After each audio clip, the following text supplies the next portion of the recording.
Praise the lord.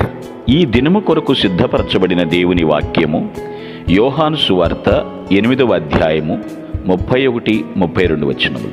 కాబట్టి యేసు తనను నమ్మిన యూదులతో, మీరు నా వాక్యమందు నిలిచిన వారైతే నిజముగా నాకు శిష్యులయ్యుండి సత్యమును గ్రహించెదరు. అప్పుడు సత్యం మిమ్ములను స్వతంత్రులుగా చేయును. To the Jews who had believed him, Jesus said, "If you hold to my teachings, you are really my disciples. Then you will know the truth, and the truth will set you free." ప్రభునందు ప్రియులారా, ముందుగా మీకు హృదయపూర్వక వందనములు తెలియజేస్తూ ఉన్నాను. స్వయంగా యేసుక్రీస్తు ప్రభువారే తనను నమ్మిన యూదులతో ఉపదేశిస్తూ మాట్లాడుతున్నటువంటి మాటలు. నిజంగా శిష్యులంటే ఎవరు? ఆయన వెనకాల వెళ్ళినోడల్లా శిష్యులు అయిపోతారా? కాదు కదా. ఆయన ఏ ఉపదేశం చేశారో దాన్ని అంగీకరించిన వారే శిష్యులవుతారు. అంగీకరించడం అంటే ఆయన నుండి ఏది నేర్చుకున్నామో నేర్చుకున్న దానికి విధేయత చూపిస్తూ ప్రభు ఎటు తీసుకెళ్తే అటు వెళ్ళేవారే. అలా ఉన్నవారే నిజమైన శిష్యులు అని చెప్తున్నాడు. శిష్యులు అనడానికి రుజువులంటే శిష్యులుగా ఉండిపోవటమే రుజువు అండి. కొంతమందిని చూస్తున్నాం, ప్రారంభంలో మాత్రము ప్రగల్భాలు పలికినట్లుగా, నేను ఎవరి శిష్యుడినో తెలుసా, నేను ఎవరి చర్చికి వెళ్తానో తెలుసా, నేను ఎవరి చేత బాప్తిసం పొందానో తెలుసా, ఇలాంటి ప్రగల్భాలు వస్తూ ఉంటాయి. ప్రియులరా, ఆరంభం బాగానే ఉంటుంది, కానీ ప్రియులరా, నానాటికి చివరికి వారి సొంత దారుల్లో వెళ్ళిపోతూ ఉంటారు. అలాంటి వారు ఇప్పుడు కూడా నిజమైన శిష్యులు కాలేరండి. వాళ్ళు అటువంటి కట్టుల్లో ఉండిపోయారు, అటువంటి బంధకాల్లో ఉండిపోయారు. కానీ ప్రభు అంటున్నాడు, సత్యము మిమ్మును స్వతంత్రులుగా చేస్తారు. నా శిష్యులై ఉన్నవారు ఉంటే సత్యమును గ్రహిస్తారు, ఆ గ్రహించిన సత్యము మిమ్మల్ని స్వతంత్రులుగా చేయదు. సత్యం ఎవరు? దేవుడే కదా. స్వతంత్రత అంటే విడుదల. ఏంటి విడుదల? ఏదో స్వేచ్ఛ అంటే ఏంటి స్వేచ్ఛ?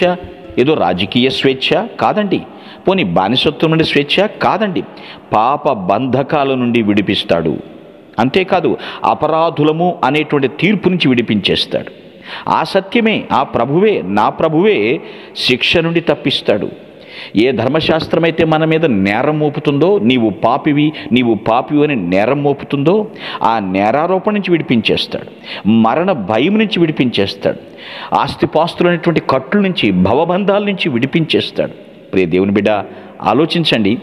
దేవుణ్ణి ఆరాధించకుండా అడ్డుపడేటువంటి అన్ని సంఖ్యల నుంచి ఆ సత్యమైనటువంటి దేవుడు మనకి విడుదల అనుగ్రహిస్తాడు. నిజమే, ఇది ఆత్మ సంబంధమైనటువంటి విడుదలండి. నీవు సత్యాన్ని గ్రహించావా? సత్యమును తెలుసుకున్నావంటే సత్యము నిన్ను స్వతంత్రులుగా చేస్తుంది. ఎస్, ఆయన గురించి సత్యాన్ని తెలుసుకోవాలి.